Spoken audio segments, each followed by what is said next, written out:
funny few days with the media. All this smoke and mirrors, all these stories about royal families and, detracting from the real problems in society. It's amazing how it divides and splits opinion and turns normal rational people into bigots and monsters and all sorts of things. Similar to a few other things that we have in abundance. So why don't we dump it? Why doesn't everyone dump it? Stop going on about it, stop reading it. I don't even want to read it. It appears in places that I don't look for it. It's there. So I try not to, but it's quite hard to avoid on social media. Is it doing anything for you? No, it's probably making you unhealthy. It certainly makes me feel unhealthy when I read it. Horrible stuff. Horrible narrative. Quite incredible that people still buy it en masse. So anyway, I hope everyone's feeling well. What's happening out there? What's happening with yourselves? Hopefully everyone's getting on with their year quite well and getting ready for the lockdown to lift. I know that I am. I've had enough of it. It's benefited not many people in any way, I don't think, especially not mentally. Probably not physically, with sitting in the house all the time, not being active.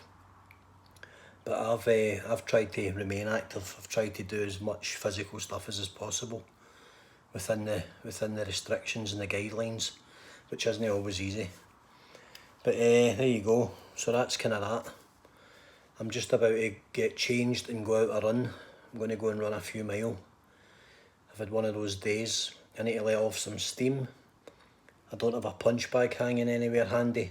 That would help, but I don't have one, so it'll be a run and it'll be a few hill sprints. And we'll see if that makes me feel a bit better. But the subject of being surrounded by misinformation and poor quality information, if it's frustrating you and it's making you feel bad, don't read it. That's the answer to that, really simple.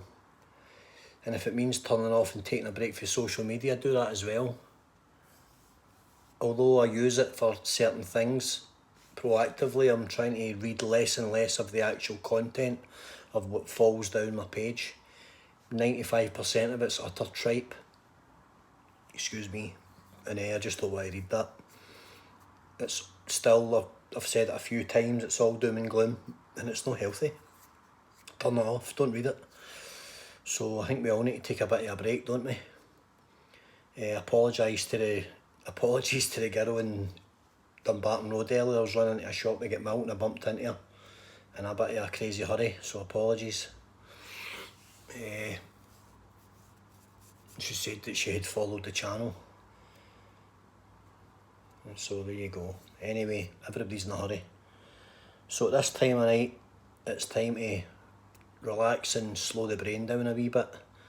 And the only way I can do that is actually by being a bit masochistic and get out and thrashing some hill sprints and maybe doing some press-ups and some burpees. That kind of works for me, that's my medicine.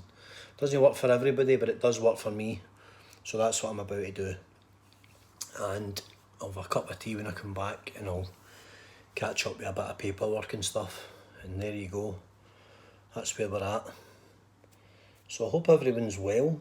I hope you're all doing something once a day that's physical. Hope you're not burdening yourself with negative rubbish that doesn't benefit your life. It's important to distance yourself from that. I say it all the time, I say it in most of the videos. If it's someone in your circle, get rid. You'll never feel better for it. Don't be embarrassed and don't feel bad. Just pleasantly cut them off. And you'll feel great for it. I guarantee it. So there you go. It's quite simple. And the more steps you take to it, the easier it gets and the easier life becomes. Because you don't have to listen to any rubbish after that. So give it a try and let me know in the comments how you get on with it. And if you've got 5 or 6 people, you only need to cut off one a week or one a month. Do it subtly and no one will notice. And life will become brighter and rosier and hopefully healthier. And that's the name of the game. It doesn't need to be taboo. It doesn't need to be difficult. We, by our own actions, make it difficult. So it's time to undo all the awkward stuff and get back to scratch. There you go. Sometimes your own company's the best company. That's what I mean. And that's what's currently been working for me. Not every day's rosy, but I work in it. So I wish you all the best, and I'm going to go a wee jog. And I hope some of you are doing it too, alright? Night night, guys.